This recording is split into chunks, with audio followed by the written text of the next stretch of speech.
Brown rice, roast pumpkin and raisin salad. Prepare the ingredients. Preheat the oven to 200 degrees Celsius or 400 Fahrenheit. Peel and seed half a pumpkin, then cut into 2 centimeter cubes. Place a sheet of baking paper on a baking tray. Arrange the pumpkin in single layers on the baking paper. Place the tray in the oven and bake for about 30 minutes, or until light brown and tender.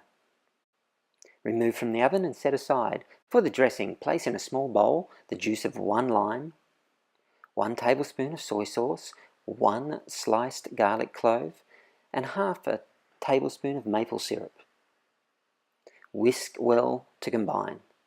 In a large bowl, place the rice, the roast pumpkin, the dressing, 1 handful of baby rocket leaves, 1 handful of fresh mint leaves, and 1 cup of almonds, and 1 cup of raisins.